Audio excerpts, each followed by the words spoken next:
The morning sun rose over New Sol Colony like it had done every day for the past 15 years. The orange light painted the metal buildings and glass domes in warm colors. Inside the largest dome, Park Hyun-woo stood at his office window, watching the farmers start their day in the fields below. Park had been the colony leader since the first ships landed on this planet. He was 55 years old now, with gray hair and tired eyes, but he still felt proud when he looked at what they had built. 50,000 people called this place home. They had schools, hospitals, farms, and even a small theater where people performed old Korean plays. Another quiet day, Park said to himself, sipping his morning coffee. He did not know this would be the last quiet day New Seoul would ever see. 3 miles away, Dr. Lee Min-ho was already at work in his science lab. He stared at the computer screen with worry on his face.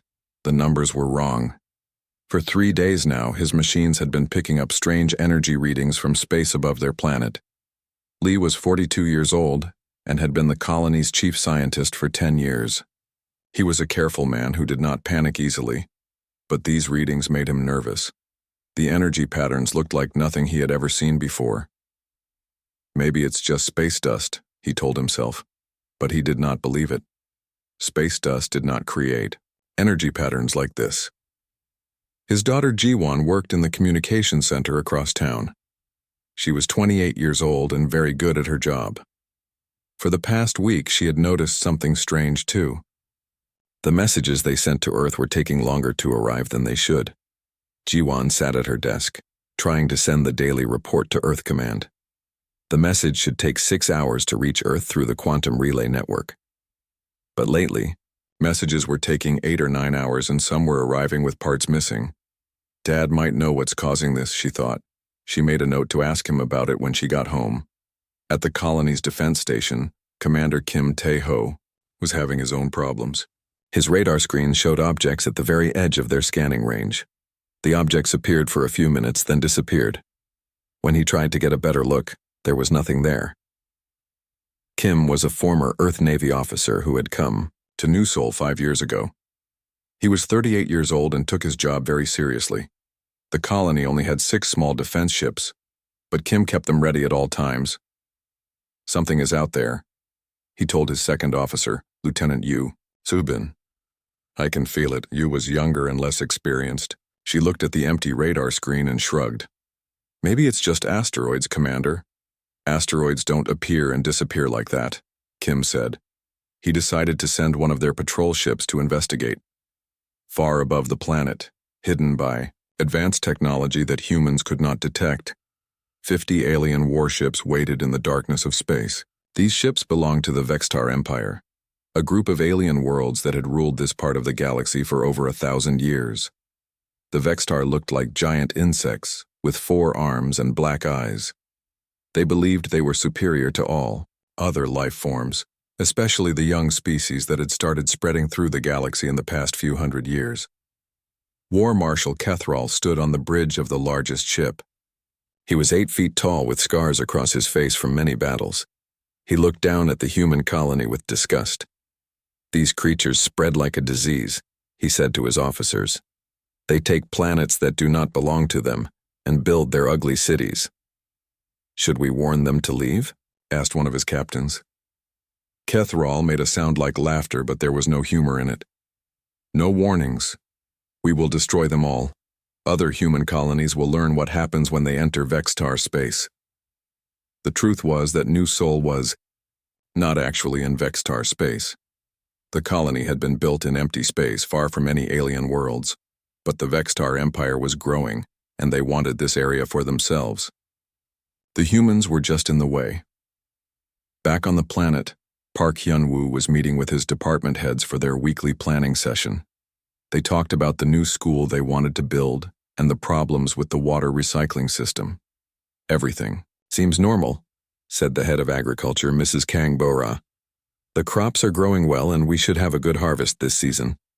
Park smiled. Good. Send the extra food to the new mining settlement on the northern continent. They'll need it. Dr. Lee Min-ho arrived late to the meeting, carrying a data pad with his energy readings. I'm sorry I'm late, but I need to show you something, he said. We're detecting unusual energy signatures in orbit. Park looked at the data but did not understand it. What does this mean? I don't know yet, Lee admitted. But something big is up there. Something that wasn't there a week ago. Before anyone could respond, Ji-won's voice came through the emergency communication system. Father, Commander Kim, anyone? We're getting massive energy spikes on all sensors. Kim Tae-ho was already running to his control room when the first alien ship appeared. It was huge, over a mile long, with sharp edges and weapon ports glowing, with deadly energy. Then another ship appeared and another until the sky was full of alien warships. All defense ships launch immediately, Kim shouted into his radio. But it was already too late. The alien ships began to fire. Beams of blue energy struck the colony's shields, which lasted only seconds against such power. Then the beams hit the buildings. Park Hyun-woo was thrown to the ground as his office building shook. Through the broken window, he could see the communications center exploding in flames. Ji-won, he whispered, thinking of Lee's daughter. Dr. Lee ran through the corridors of his lab as the building fell apart around him. He had to reach his daughter, had to save her somehow. But the corridors filled with smoke and he could not find the way out. Commander Kim watched his defense ships destroyed in seconds. The alien weapons were too powerful, too advanced. His ships exploded like toys all across New Seoul Colony. The same scene played out. Homes, schools, hospitals, farms. Everything was burning. The aliens showed no mercy, no interest in taking prisoners. They wanted to destroy every trace of human life on this world. The attack lasted only 30 minutes. When it was over, New Seoul Colony was gone. The buildings were rubble, the domes were shattered, and the fields were burning craters. 50,000 people who had woken up that morning to see the orange sunrise would never see another day. War Marshal Kethral looked down at the destruction with satisfaction. Now, other humans will know to fear us, he said. Send word to the other worlds. Tell them what happens to species that dare to expand into our territory. The Vextar ships left as quickly as they had come, disappearing into the darkness of space. They left behind only silence and ash where New Seoul Colony had once stood. In the emptiness of space, small pieces of debris floated where the human ships had been destroyed. Among the wreckage were fragments of data cores, tiny pieces of metal that contained the final moments of the colony's destruction. These fragments would drift in space for days, waiting for someone to find them. When that happened, the galaxy would learn that the Vextar Empire had made a terrible mistake. They had attacked a species that did not forget and did not forgive. Captain Yoon Soo-jin had been flying cargo ships for 20 years, but she had never seen space look so wrong. Her ship, the Busan's Pride, dropped out of faster-than-light travel at the coordinates where New Seoul Colony should have been. Instead of the busy space station and traffic control signal she expected, there was only darkness and floating debris. Han, run a full sensor sweep, Soo-jin ordered her pilot. Han So-young was young, only 25, but she was the best pilot Soo-jin had ever worked with. Han's fingers moved quickly over the controls, but her face grew pale as she read the results. Captain, there's nothing here, Han said quietly. No space station, no colony ships, no communication signals, just wreckage. Soo-jin felt her stomach drop. She had been bringing supplies to New Seoul once a month for 5 years. She knew Park Hyun-woo and many of the colonists personally. Are you sure we're in the right place? Navigation confirms it, said Choi Dong-min from the engineering station. He was a big man with gentle hands who could fix anything, but now his voice shook. This is definitely New Seoul's location. Soo-jin stared out the front window at the scattered pieces of metal floating in space. Some pieces were still glowing red from recent explosions. Take us in closer. Look for survivors. They spent 6 hours searching through the debris field. Every piece they examined told the same story. The metal was twisted and melted by weapons far more powerful than anything humans had. The colony ships had been destroyed so completely that most pieces were no bigger than a person's hand. Captain, I found something, Han called out. She had maneuvered their ship close to a larger piece of wreckage. It looks like part of a data core from the colony's main computer. Choi used the ship's mechanical arm to bring the data core inside. His big hands were surprisingly gentle as he connected it to their computer system. It's badly damaged, but I might be able to recover some information. While Choi worked, Sujin sent emergency messages to Earth and every human ship in the area. This is Captain Yoon Sujin of the cargo vessel Busan's Pride. New Seoul Colony has been destroyed. I repeat, New Seoul Colony has been completely destroyed. There are no survivors. 3 hours later, Choi managed to recover some data from the damaged core. The main screen showed security camera footage from the colony's last moments. Sujin, Han, and Choi watched in horror as alien ships appeared in the sky above New Seoul and began firing. The aliens were unlike anything humans had ever seen. Their ships were huge and covered with weapons. The footage showed them destroying everything methodically, making sure nothing was left alive. There were no warnings, no demands for surrender, just total destruction. My God, Han whispered. They killed everyone. Children, families, everyone. Sujin's hands formed fists. She had known many of those people. She had brought toys to their children and shared meals with their families. Copy everything to our backup systems. Earth needs to see this. On Earth, President Nam Ki-young was in a meeting about trade agreements when his aide burst into the room with the emergency message. Nam was 60 years old and had been president for 8 years, but he had never faced anything like this. Are you certain about this report? Nam asked Admiral Song Jae-hyun, the head of Earth's Space Defense Forces. Admiral Song was a thin man, with sharp eyes who had spent his whole life in the military. He nodded grimly. Captain Yoon's message has been confirmed. New Seoul Colony is gone. All 50,000 colonists are dead. The president felt sick. He had visited New Seoul 2 years ago and had been impressed by what the colonists had built. Do we know who did this? We're analyzing the data now, Song replied. But from the weapon signatures and ship designs, our experts believe it was the Vextar Empire. Dr. Baek In-soo was one of those experts. He had spent 15 years studying alien species that humans had encountered through long-range sensors and ancient artifacts. The Vextar were known to be aggressive and territorial, but they had never attacked humans before. The Vextar control a large area of space about 200 light-years from Earth, Dr. Beck explained to the emergency cabinet meeting. They have dozens of worlds and a population in the billions. They're technologically advanced and have a powerful military. Why would they attack us? Asked Defense Secretary Park Ha-young. New Seoul was nowhere near their territory.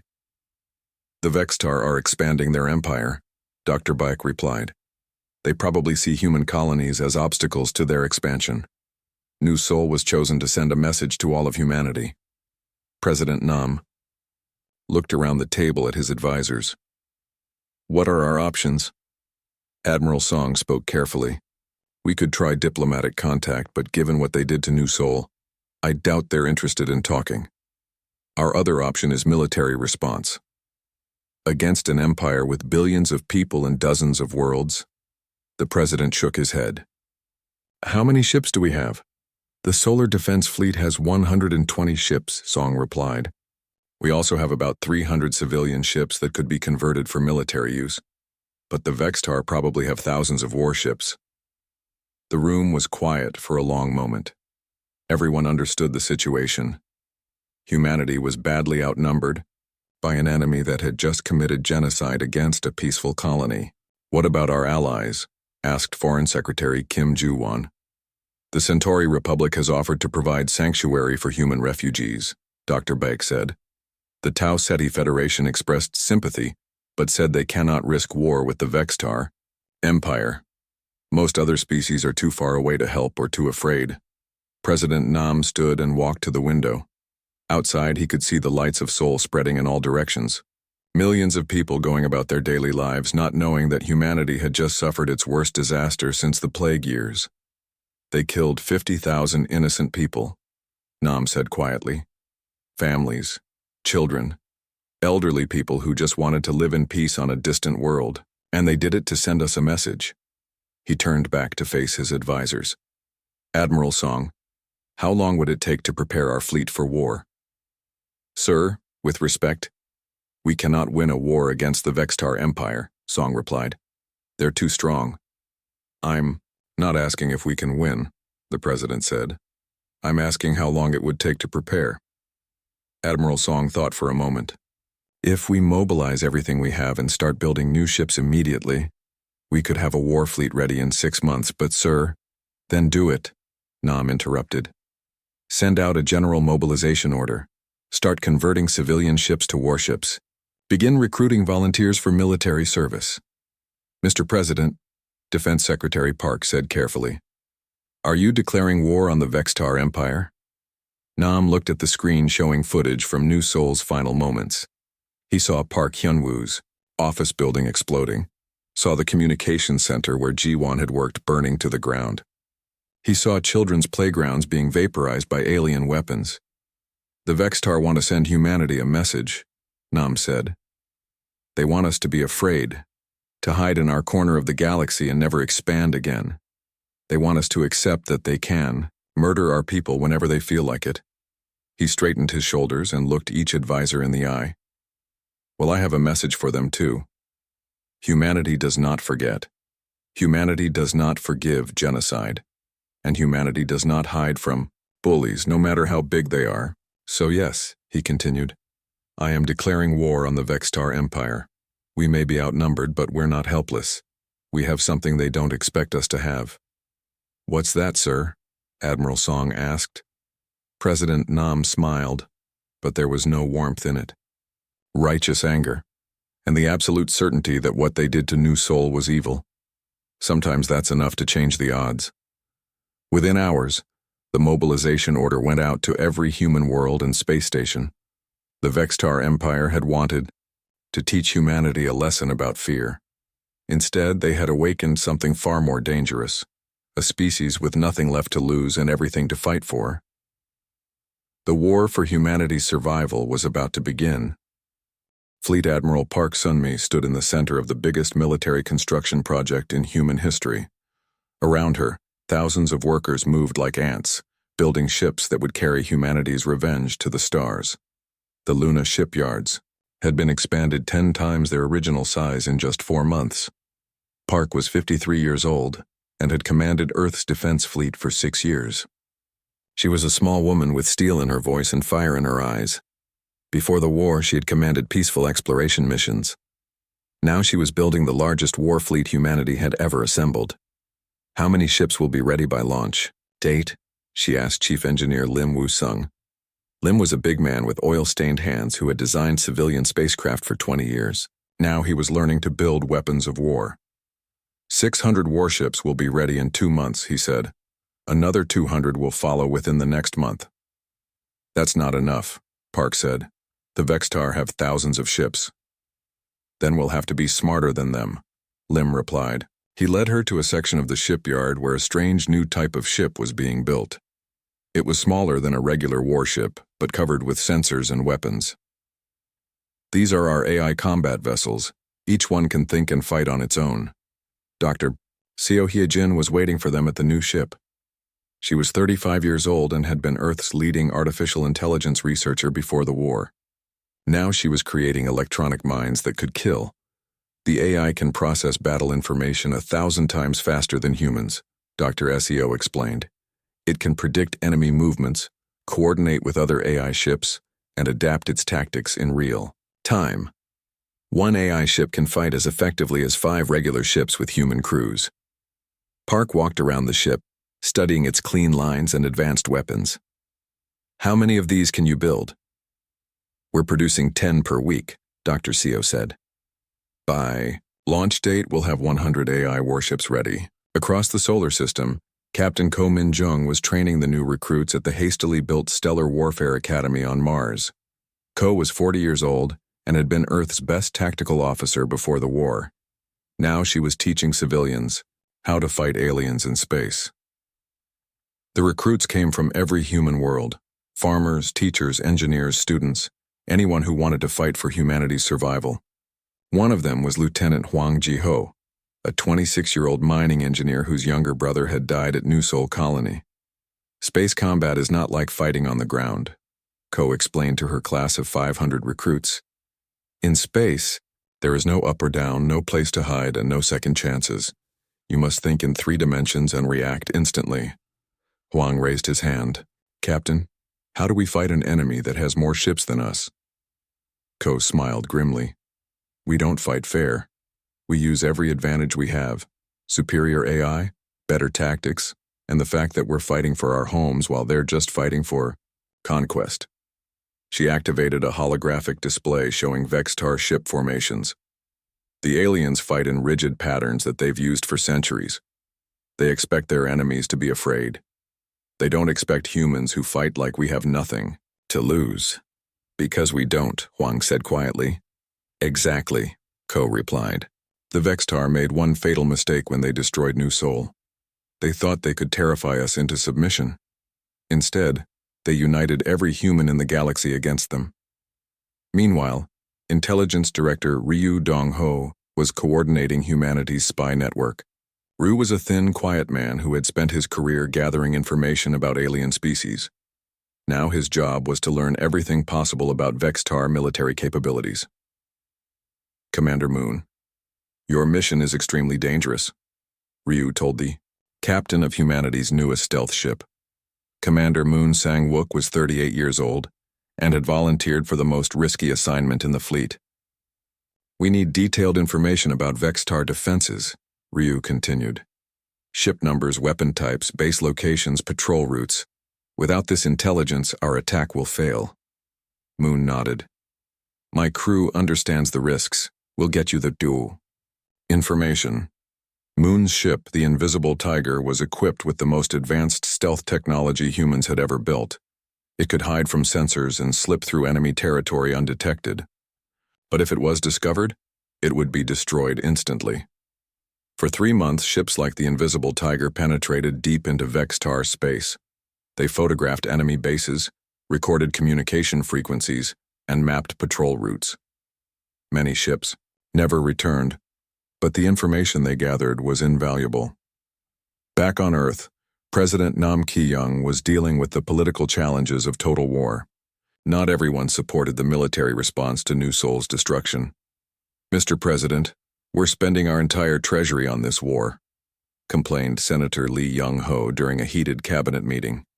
We're bankrupting human civilization to fight an enemy we cannot defeat. The cost of losing this war is the extinction of our species, Nam replied. The Vexitar made it clear that they see us as a disease to be eliminated. We can fight now, or we can wait for them to destroy us one colony at a time.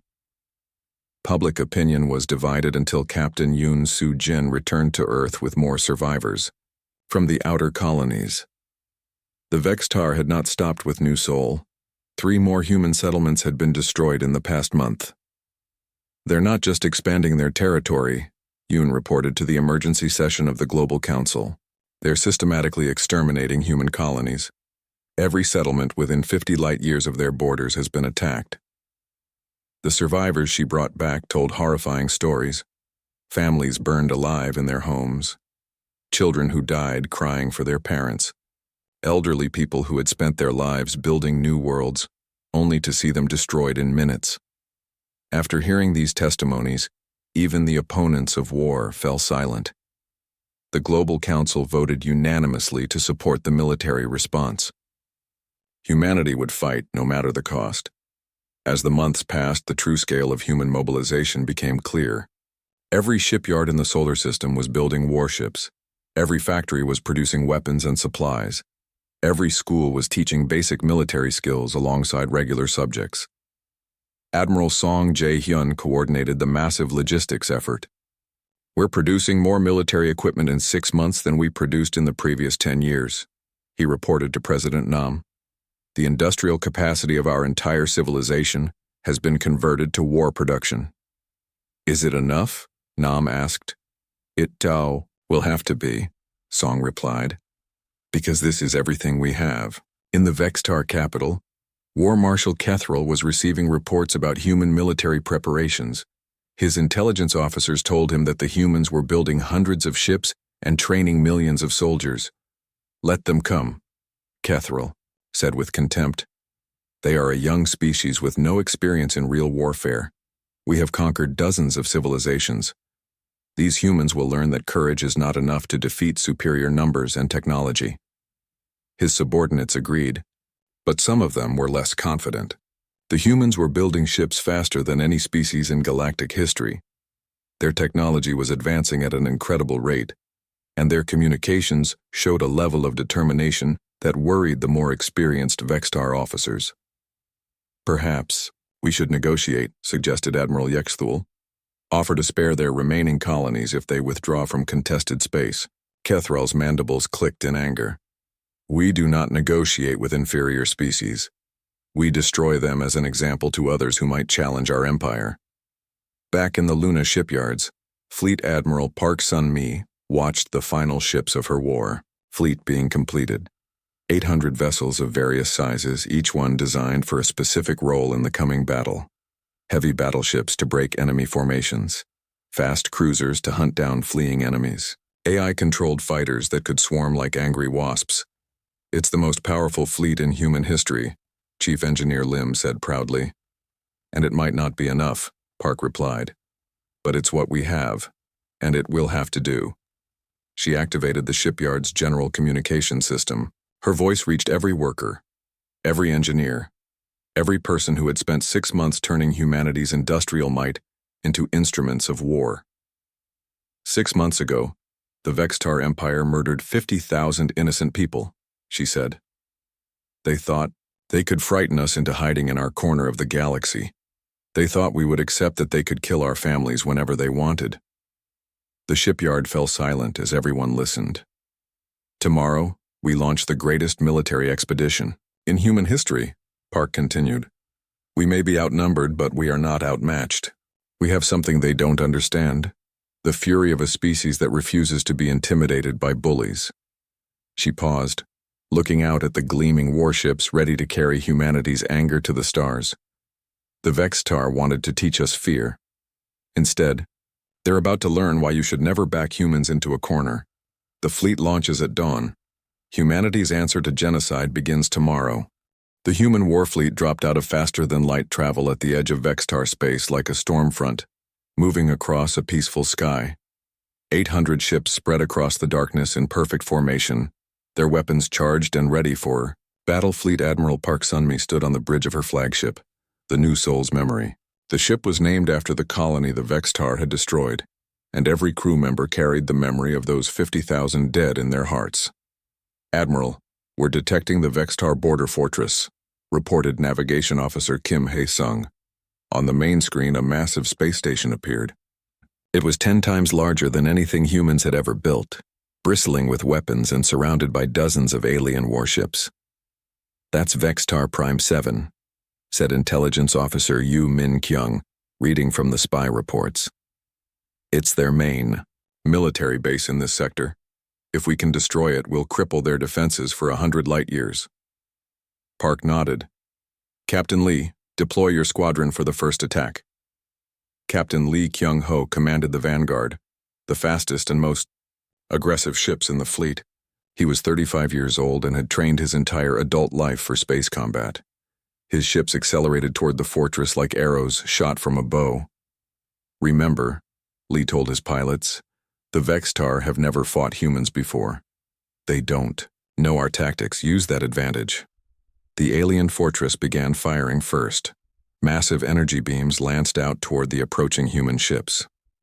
But Lee had studied the intelligence reports carefully. He knew the Vextar weapons were powerful but slow to aim.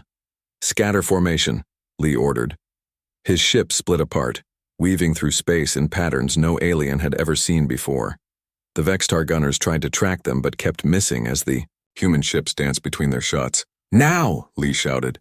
His ships fired their new quantum torpedoes, weapons that could bend space itself to penetrate enemy shields. The torpedoes struck the fortress like invisible hammers, causing explosions deep inside its hull.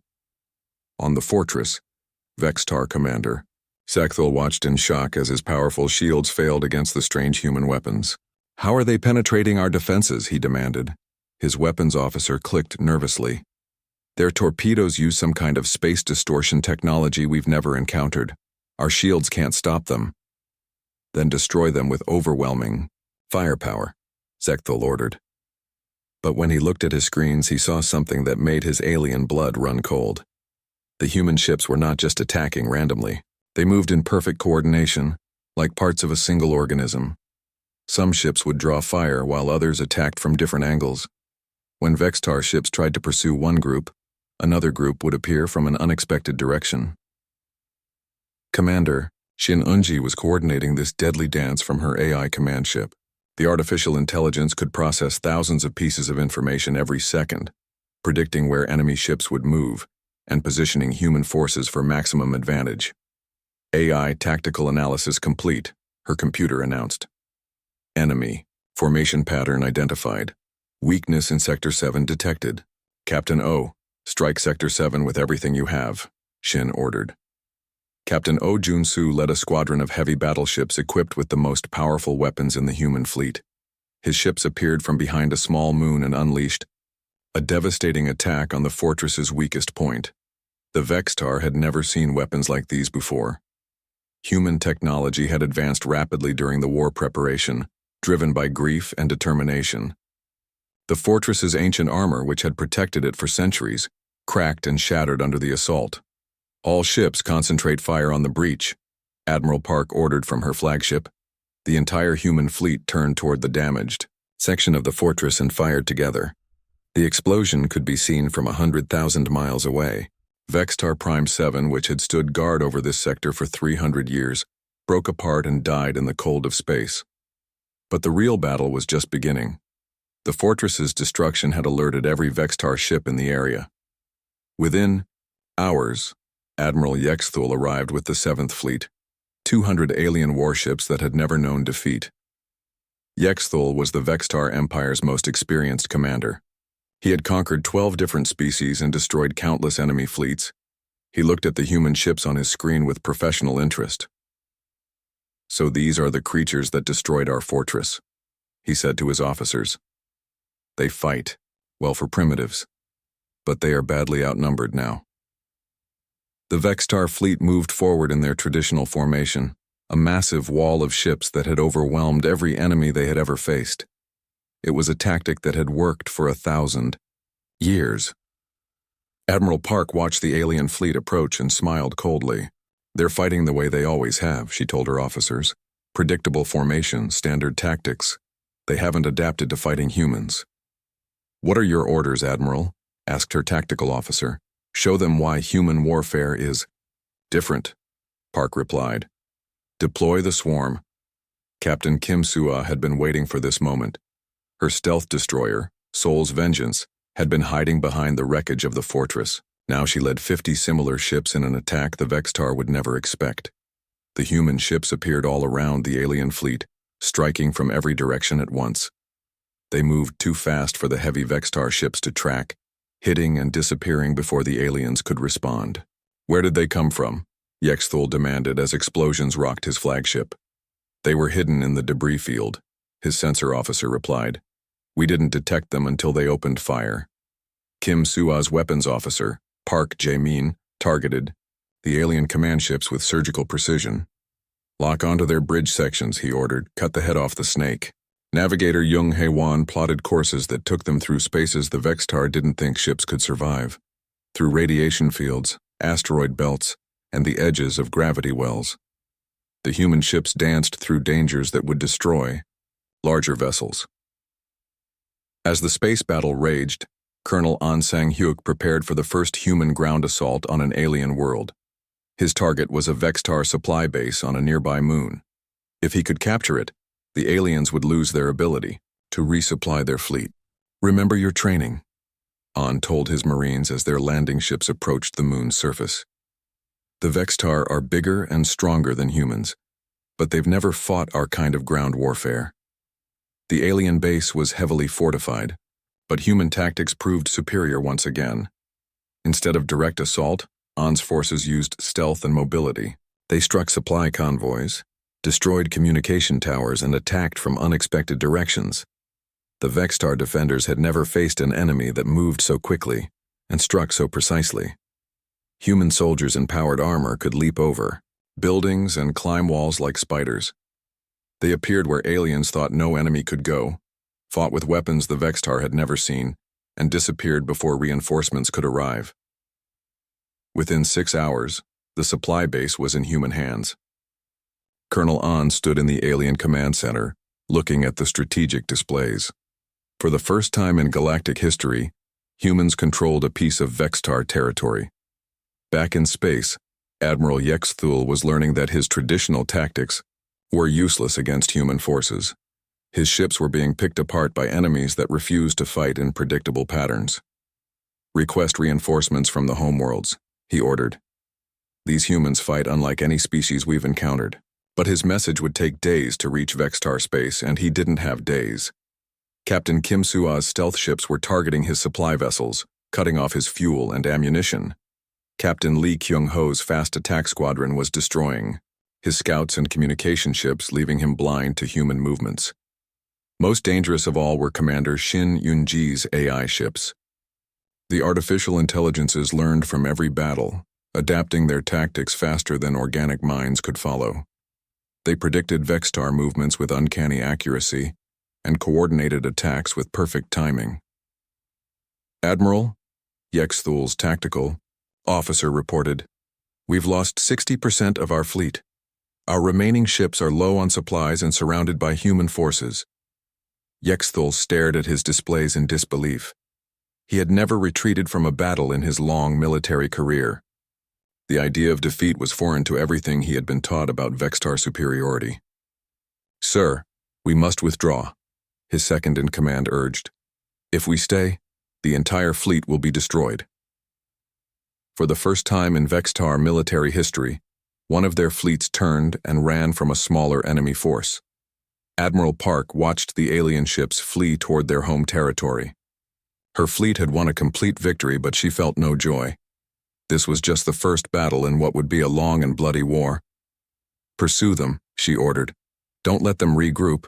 We push forward until we reach their capital world." Captain Oh Jun-soo looked at the tactical display showing the vast expanse of Vextar space ahead of them. "Admiral, there are dozens of alien worlds between here and their capital. Each one will be defended." Park nodded grimly. "Then we'll take them one by one. The Vextar wanted to teach humanity about fear. Now they're going to learn what happens when you threaten our survival." The human fleet moved deeper into alien territory, leaving the burning wreckage of Vextar Prime 7 behind them. The final battle for the Vextar Empire began at the edge of their home system.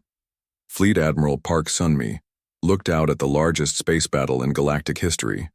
Over 2,000 human ships facing the desperate last defense of an alien civilization. The planet Kethsaran hung before them like a gray jewel, home to 5 billion Vextar and their ruling council. Massive orbital stations surrounded it, each one the size of a small moon and covered with weapons that had protected the capital for 1,000 years. "They've gathered every ship they have," reported intelligence officer Yu Min-kyung. "Our scouts count over 3,000 Vextar warships in defensive positions around the planet." Park nodded. It had taken 6 months of fighting to reach this point. Her fleet had conquered 12 Vextar worlds, each battle teaching humanity more about their enemies' weaknesses. Now she commanded the most experienced space combat force that had ever existed. "Captain Choi, signal the fleet," Park ordered.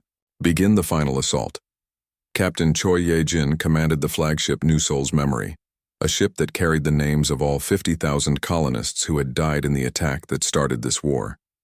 She was 42 years old and had lost her own brother at New Soul Colony. "All ships, this is Admiral Park." The fleet commander's voice rang through the communication system. "Today, we end the war that began with genocide. Today we show the galaxy that humanity will never bow to those who murder innocents."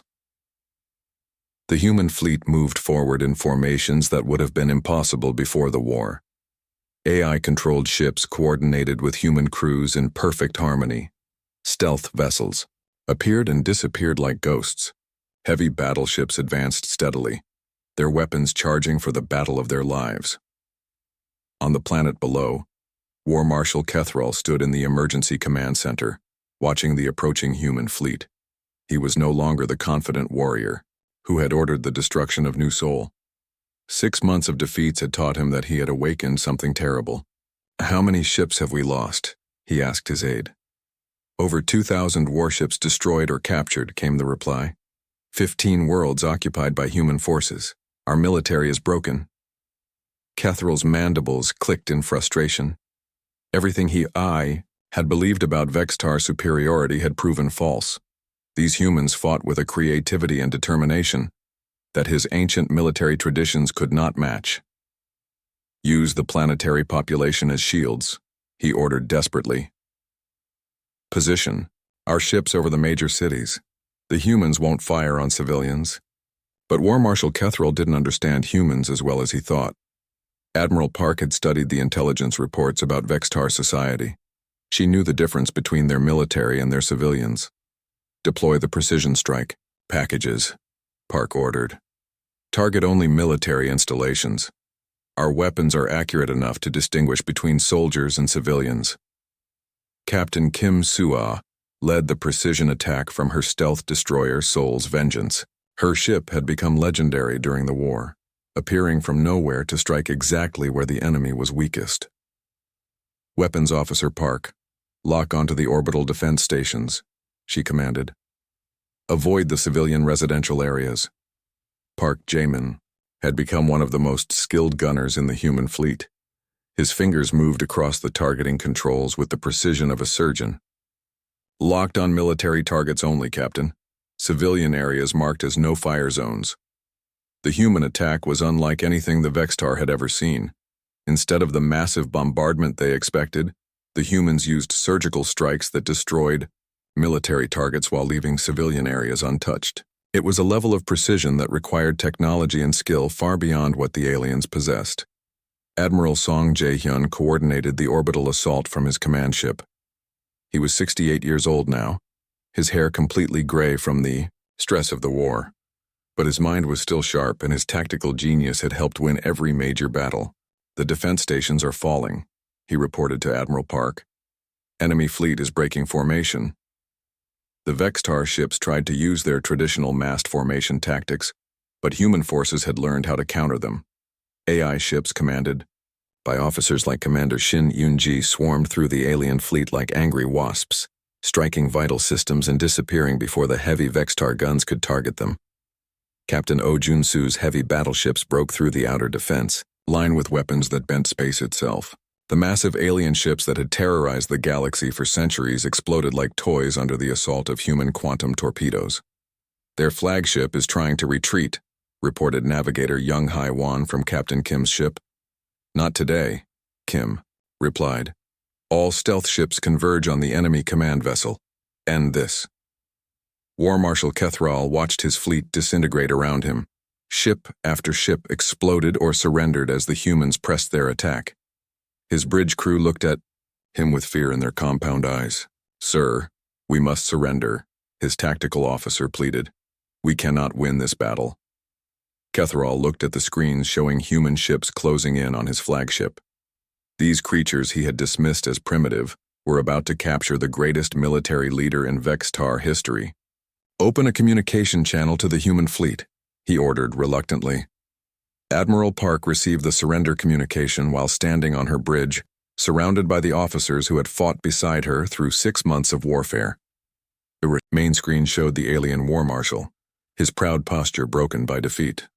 I am War Marshal Kethral of the Vextar Empire, the alien said in translated speech. I request terms for surrender. Park looked at him with cold eyes. The same terms you offered New Soul Colony, she replied. Unconditional surrender. Please, Kethral said, his voice shaking. There are billions of civilians on our worlds. They are not responsible for the attack on your colony. No, Park agreed. They're not, which is why they'll be treated better than you treated our civilians. Humanity doesn't make war on innocence. The formal surrender ceremony took place on the surface of Keth Saran, in the same building where the Vextar Council had voted to destroy New Soul Colony. Captain Yoon Soo-jin, the woman who had first discovered the colony's destruction, was given the honor of accepting the surrender documents. Yoon was 55 years old now, her hair touched with silver. She had seen more war than any merchant, captain should ever see. As she watched Kethral sign the surrender papers, She thought of all the people who had died because of his decision. The Vextar Empire surrenders all territory and military forces to the Human Federation. Yoon read from the document. All Vextar military personnel are to be processed as prisoners of war. All civilian populations are to be protected under human law. President Nam Ki-young watched the ceremony through live broadcast from Earth. He was older now, worn down by the stress of leading humanity through its first interstellar war, but he felt proud of what his species had accomplished. The war is over, he announced to the people of Earth and all human colonies. The Vextar Empire has surrendered. Justice has been served for New Sol and all the other colonies they destroyed. In the months that followed, humanity established protectorates over former Vextar worlds. Human administrators worked with alien civilians to rebuild the war-damaged planets. Former enemies became reluctant allies as they learned that humans were more interested in peace than revenge. Dr. Baek In-soo, the xenobiologist who had first identified the Vextar as the attackers, now worked to establish diplomatic relations with other alien species. The war had taught the galaxy that humanity was not a weak newcomer to be ignored. 17 different alien governments have requested formal alliances with humanity, he reported to President Nam. They're all afraid that what happened to the Vextar might happen to them. Are they right to be afraid? Nam asked. Dr. Beck shook his head. Only if they attack us first. The galaxy has learned that humanity will defend itself, but we're not conquerors. We're protectors. 1 year after the war ended, Captain Yoon Soo-jin made a special journey to the coordinates where New Sol Colony had once stood. In her cargo hold was a memorial beacon built by the families of the colonists who had died. With her were some unexpected passengers. Lee Ji-won, Dr. Lee Min-ho's daughter, had survived the attack because she had been visiting Earth when the aliens struck. She was now 30 years old and worked as a diplomat, helping to manage relations with former Vextar worlds. My father would have been proud, Ji-won said as they approached the memorial site. He always said that science was about learning from tragedy, so it never happens again.